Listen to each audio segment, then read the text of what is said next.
Okay, so welcome to this information session. We're going to cover uh, a lot of information in this session, and we'll spend some time at the beginning um, making a presentation to you, and then leave some time at the end, hopefully, for questions. And of course, we're always happy to hear from you. Oops. We're always happy to hear from you afterwards with any questions that might come up. Okay. Before we start, I just want to acknowledge that the University of British Columbia's Point Grey campus, the campus that the Department of Political Science is located on, is that land is the traditional, ancestral, and unceded territory of one of Canada's First Nations, the Musqueam people. And this is land that has been a place of learning for a very long time before European settlers ever arrived here. And we are grateful to be able to continue learning on this land. So moving forward, what we'll do, Alan and I will briefly introduce ourselves. We'll tell you a bit about both UBC and the Department of Political Science more specifically, the fields of study and research that we're lucky to have in the department. We'll give you an overview of both the MA and the PhD program, tell you a bit about where our graduates go, because we're extremely proud of them. We'll talk somewhat about the application requirements. And then we want to leave a good amount of time at the end for a question and answer session in which we can give you the additional information that you might be interested in. And for that, again, if you have a question, you can use a chat function or raise your hand. So that's the preview.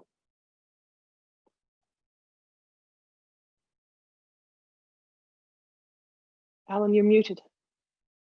Just to introduce ourselves briefly. I am Alan Jacobs. I'm a professor in the department. I've been here for 17 years and am currently the director of the MA and PhD programs in the political science department. My own work happens to be in the field of comparative politics, and I teach in that field and in fields of research methods. But for today's purposes, my role is as director of the programs that we're going to be talking about. Hi, and I'm Katja Coleman. So I teach in the political science department as well. I've been here about the same amount of time as Alan. My field is international relations, so I tend to study international organizations, norms around the use of force, peacekeeping operations, sub-regional focus on sub-Saharan Africa. And I also serve as the field chair for international relations in the department at the moment. And I'm thrilled to see you all here. So to tell you a bit about UBC and the department, UBC is a vibrant world-class research university. So we've thrown up the ranking in the Times Higher Education rankings, which also happens to be in a fantastically beautiful setting. It's got two campuses. So the Department of Political Science, where Alan and I are talking to you, well, virtually from, is in the city of Vancouver. There's a second campus in the Okanagan, a little while away, for a total of just under 70,000 students, 18,000 of them international from 166 countries, as you can see. 15,000 degrees granted last year with alumni, well, currently in 148 countries, 18,000 staff, as you can see, a significant operating budget, a significant amount of research funding that allows the university to be a vibrant place for research in which the department is very much an important part. The department itself, I told you it was a lovely campus. So our building is down there at the bottom left of that picture, looking out. Our department, the Department of Political Science, we have about 100, well, we have 100 graduate students currently in the program, split evenly at the moment between PhD students and master's students. 48% international. The largest group among the internationals from the US, followed very closely by China, then Peru, France, Singapore, Germany, and a wonderful array of other countries as well. 42 tenured or tenure track faculty across a range of fields that we'll tell you about. And the department, we're kind of proud to say, also ranks highly in various global rankings, so including the Shanghai ranking from last year that we put up there. So we teach in the political science department. Many faculty members will have affiliations or also work in research centers that are then also, of course, of interest to students in those particular areas. The list includes a Center for the Study of Democratic Institutions, as you see, institutes of Asian research, critical indigenous studies, European studies, gender, race, sexuality, and social justice, resources, environment, and sustainability. And then there's kind of umbrella issues or centers that deal with a range of issues. So the Liu Institute for Global Issues, the School of Public Policy and Global Affairs. There's a migration cluster that's very vibrant, and the US Studies program. All of which then touch on new kind or amplify our research abilities in these various areas. And of course, we also have the ability both to research across different departments in the university, and students can take courses to fit their needs as well, with the department's graduate studies director's approval. Okay, so so that's a bit of very general background about sort of where we're situated in the department and at the university. We'll now spend some time digging into the two graduate programs that we run. So we have the master's program, the MA program, and the PhD program. And I'll say, give you an overview of how each of them works in turn. So starting with the MA program. The MA degree is a one-year master's degree. And there are two basic requirements. The first is that you take 6 courses. So you would take 3 courses in the fall, 3 courses in the spring. And then over the summer, you would write your MA thesis and defend that thesis by the end of the summer. Students have the option of taking a longer time than that if they wish to, work more on the thesis, or even sometimes to take additional courses if they wish to. But a majority of students finish in 1 year, and that is the basic design of the program. The courses that we offer really run the gamut of sort of all the fields, basic fields of political science. So there are courses in political theory or political philosophy, as it's sometimes called, comparative politics, international relations, Canadian politics, and US politics. We also offer a quite wide range of courses in research methods. So these courses cover quantitative research methods, so statistics, and qualitative research methods like the comparative method, process tracing, interpretive and critical methods.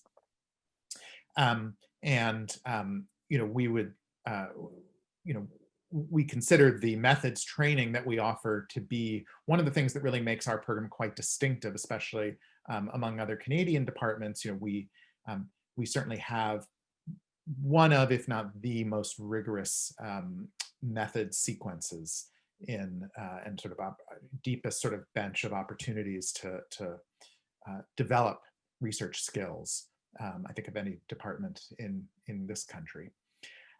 There are also a range of courses that one could take and that our graduate students do take outside the department. So these range from courses in Indigenous studies, where UBC has a lot of strength, in public policy at the School of Public Policy and Global Affairs, in Asian studies, economics, sociology, anthropology, history, philosophy. I mean, across the gamut of sort of fields that have something to say about how politics works. Our courses, our classes, our students have taken courses.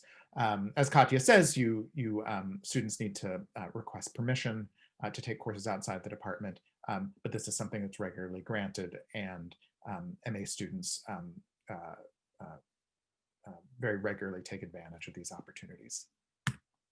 Here's the standard sort of timeline for the MA program, kind of in visual form. So here are those 3 courses in the fall term, 3 courses in the spring term, and then the thesis and thesis defense in the summer. Just one thing to add about the thesis, the way that the program is designed, the idea is that you're starting your thesis at the beginning of summer by building on a paper that you have already written for one of your courses. So a seminar paper or research paper that you've written for one of the 6 courses sort of is your starting point. It lays the foundation. And then over the summer, what you're doing is you're building out that paper. You're improving on it. You might be expanding it in certain ways or elaborating it in certain ways. And this helps to sort of make the year feel much more integrated, that you're kind of working toward this project that you finish up with at the end, and also makes it feasible to finish the program within the year. You'll also see here that we note that MA students generally are doing TA work in the fall and the spring. I'll say a little bit more about that. It's part of our funding that we offer MA students. And this is, by TA, we mean teaching assistant work. So this is your helping us teach our undergraduate program.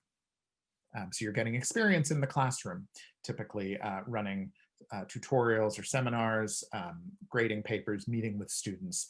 So it's the MA program is also an opportunity not just to learn about the discipline of political science from a sort of scholarly and research perspective, but also to try your hand and gain some experience teaching. Now, to say a little bit more about funding for the MA program, our typical MA package includes a full teaching assistantship that runs through the fall and the spring, and that is worth about $12,700 in salary. In addition to that, if you're an international student, you're eligible for a $3,200 a year International Student Tuition Award. What that does essentially is it brings the net tuition that you would pay for as an international student to very close to what a domestic student would pay. And I think if you were to compare our tuition for the MA program to that of other master's programs around Canada, around the world, I think you'd find, just on a strictly financial basis, our tuition and fees to be extremely competitive, especially when you take into account the International Student Tuition Award. You can also, if you're a Canadian citizen or permanent resident, apply for funding for the Social Science and Humanities Research Council. Their MA fellowships worth up to about $20,000 a year, as many of you may know about. And there's also funds that you can apply to the university for to support travel or attending a conference up to about $500 during your program. So that's the basic overview of the MA program. And now let me do the same for the PhD program. So the PhD program requirements, of course, look quite different. Instead of 1 year of coursework, so instead of 6 courses, you're doing 12 courses over 2 years. Now, there is also the possibility, many of our incoming PhD students have already done a master's degree, there is the possibility to get credit for your master's degree courses and transfer those credits and use them against the course credits for the PhD. So you might end up doing fewer than 12 courses here. There's a process of applying for that, but many of our PhD students do get at least some credit from their prior master's courses.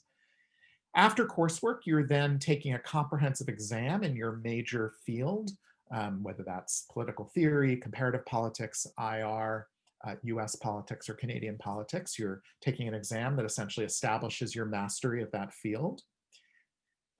Then you go on to working on your sort of the design of your dissertation project. You're you write a document that we call the dissertation prospectus, and you're working on that with your together with your supervisor and a committee of 2 additional faculty members. So you have a committee of 3 that will then approve your prospectus and say, okay, now you're ready to go on and write the dissertation and research and write the dissertation. And over the next few years, you're doing that. And finally, you need to complete that dissertation, submit it for defense or examination. You pass the defense and complete any required revisions, and you have your PhD. And this is what the timeline for that typically looks like. So over on the left, you've got the first 2 years of coursework. And again, you might be doing some assisting in those first 2 years. You might also be working as a research assistant during those first 2 years, or at any years in the program. That might be essentially, those would be paid positions, helping with the research or collaborating in the research of a faculty member. And MA students often have RA opportunities as well, I should add. This is not limited to PhD students. So the first 2 years coursework. Year 3 is where you're taking that comprehensive exam, and then usually at the beginning of year 3, and then through year 3 working on the dissertation proposal. Years 4 and 5 are centered around doing the dissertation research and writing it up, submitting papers for publication in journals. Year 6, again, you're really completing that write-up. You're starting to wrap up as you apply for jobs and postdoctoral fellowships. You're presenting your work at conferences to get recognition, draw attention to your work, and continuing to publish. Finishing at the end of year 6. So the PhD program is a 6-year program, as is typical for North American PhDs. The funding for our PhD program is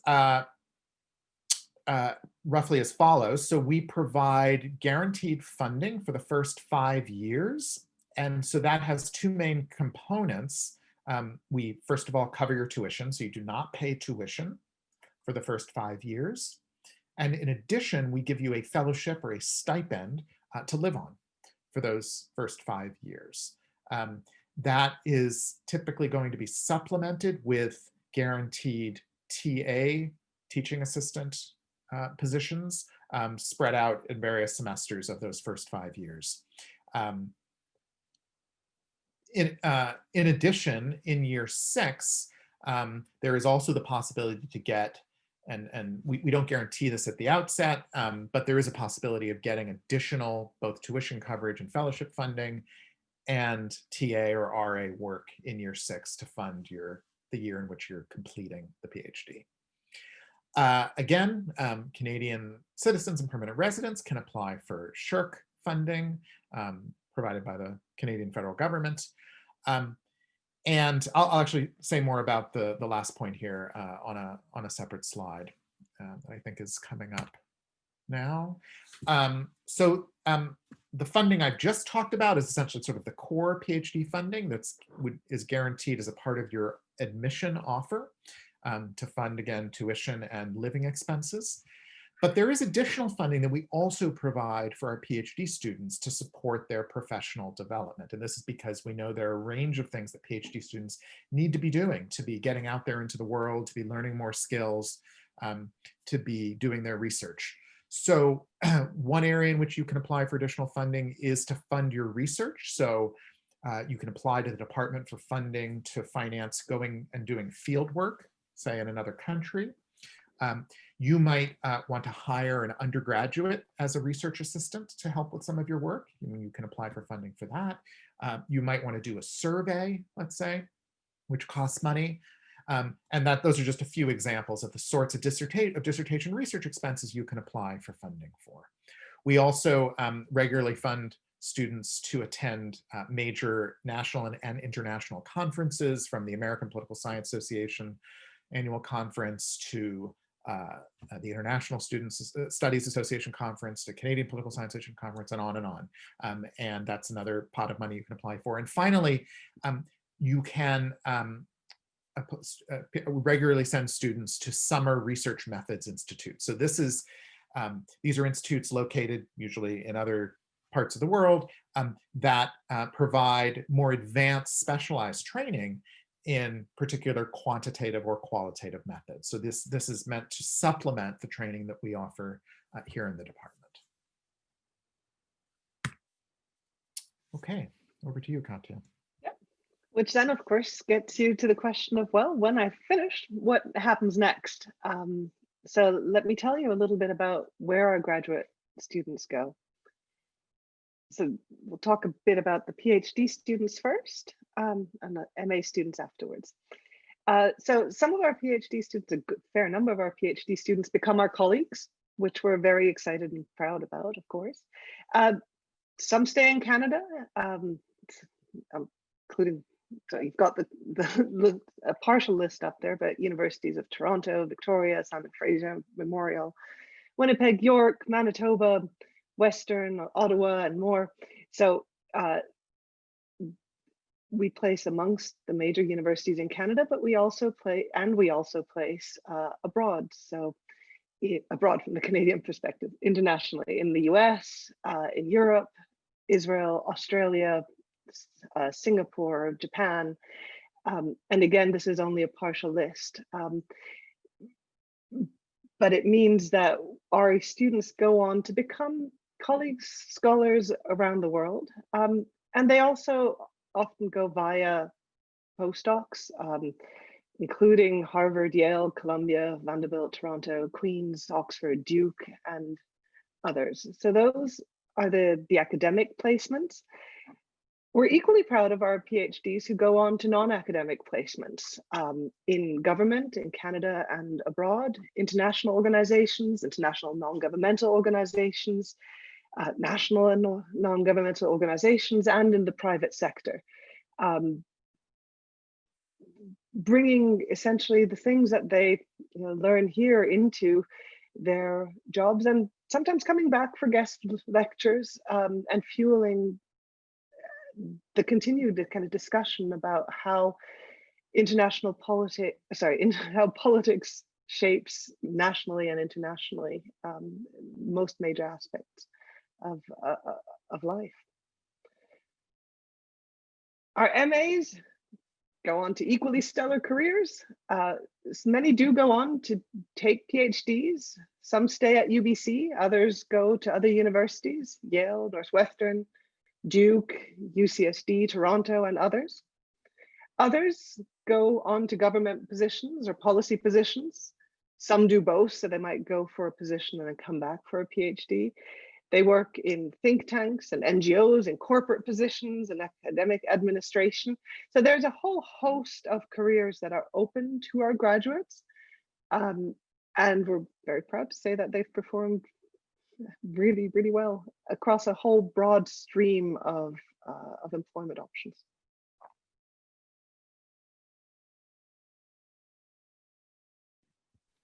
Okay, so I'm going to say a little bit about sort of the broader student experience here at UBC and in the political science department.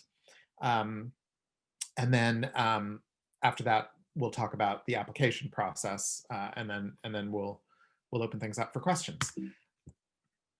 Okay, so there are a range of academic opportunities that our graduate students have available to them and regularly take advantage of beyond the classroom itself, right? Of course, you're taking courses and you're working on your dissertation or thesis, but there are a whole range of other ways in which one can get involved in the academic and sort of research life of the department. So our graduate program, for one thing, is sizable, but it is not huge relative to the number of faculty we have. And this makes for opportunities to really work closely with and really get to know faculty and staff. You don't come here and sort of get lost in a sea of MA or PhD students. We really take pride in sort of, nurturing our students and giving them a lot of attention. Um, we have a range of workshops and colloquia that we run. Some of these are focused on various professional development areas. So, for instance, we run for our grad students a regular workshop on academic publishing. We run workshops on uh, how to present at a conference, how to present your work, workshops on how to apply for a job, whether an academic job or a non-academic job. Uh, we have one on how to curate your digital presence, in the age of Twitter and social media, other forms of social media. How should you be presenting yourself to the world digitally? So that's a whole set of workshops that we run in the department. The graduate school and the library and the statistics department run a whole range of other workshops on a whole set of other sort of broad professional skills. More specifically focused on political science, we also run a series of workshops and colloquia within our sort of subfields. So on comparative Canadian and US politics and political theory, on international relations, where faculty and graduate students come together like roughly once every 2 weeks to discuss some work in progress by one of the faculty members or one of the graduate students. So somebody presents a paper, and then we have a discussion of that paper about how to improve it and how to get it ready for publication. And these workshops are a really great way and to get involved in the intellectual life of the department, and they're real sort of pillars of the department's intellectual community, right? Again, outside the classroom. We regularly bring in external speakers, so people doing out there in the world. Faculty members at other universities doing cutting edge work. We bring them to UBC to present their latest work and to quiz them on it and get to meet them. We always make opportunities for the graduate students to meet with these scholars on their own without us faculty getting in the way. There's an annual graduate student conference that our Political Science Graduate Student Association organized. And I think generally speaking, it's fair to say that this is quite a supportive and inclusive environment. And I will say that I know that both the department through a reestablished Equity and Diversity Committee and the Political Science Graduate Student Association have been putting a lot of work into how we can make this department even more inclusive and equitable for everyone here. That's something that we know that no department, we're certainly not perfect in that regard, and we are in the midst of some pretty open and honest discussions about how we can move forward on inclusivity, diversity, and equity. And we, graduate students are really central to that conversation, and we're working closely with the Graduate Student Association to try to make that happen. And then so in terms of student experience, sort of thinking non-academically, just about broader community, I've already mentioned this, the Political Science Graduate Student Association, which is a fabulous organization with really energetic group of graduate students who have really taken the initiative on so many fronts to generate both sort of social opportunities for graduate students to get together socially, but also opportunities for graduate students to work together. So for instance, there's a writing group that they've created where, let's say in a given week, you might have 8 to 10 students gather together. At the moment, they're gathering on Zoom, but normally it would be in a room. And the department would provide pastries and coffee, and people just sit together and write for a couple hours and share with each other what they've been working on, and help motivate each other to keep moving along, keep moving forward. We've got study space in the department for graduate students. If you're serving as a teaching assistant, you're represented by our TA union, and of course that's important as a way of graduate students having a voice as employees of the university. We've already mentioned just how international both the department and UBC are. And I think that is something, the fact that this is such an international place, such a cosmopolitan environment, I think is something that, matters a lot to the international students who are here. And Katya has already alluded to sort of, what a beautiful place Vancouver is. In addition to this stunning natural setting on the water with the mountains, right at our doorstep. It's a city with good public transportation. It is a safe city. It's a city where you can be outdoors almost the entire year because the summers aren't too hot and the winters aren't too cold. Fabulous food. It's a really vibrantly multicultural city, and just a beautiful campus. Okay, last thing I'm going to talk about, getting a little bit more nuts and boltsy, is the application process, because I know that that's what you're interested, something that many of you are interested in learning about. So, here we've got a list of things that we are sort of looking at when we look at MA and PhD applications. And I'll just go sort of through each of them fairly quickly, but I will say that the slide deck that will be, so we'll distribute the slide deck to you. The slide deck has more detail on many of these items in sort of at the end in a frequently asked questions section. And of course, we're happy to answer questions now, during the Q&A period. So I'm going to go fairly quickly through this. We're looking for relevant academic background. Now, a question we often get is, does that mean you have to have a political science degree as your bachelor's degree or as your master's degree? The answer is no. You do not have to have a prior political science degree. It does help if you've taken some political science courses, because we want to know that you know what you're getting into in doing a graduate degree in political science. We want to see some evidence of familiarity with political science. But we see a range of other fields as providing a background that is relevant to political science. Political science is a very interdisciplinary discipline, and so if you've majored in or taken a lot of courses in economics and sociology and history, in philosophy, these could all be considered relevant academic background by the admissions committee.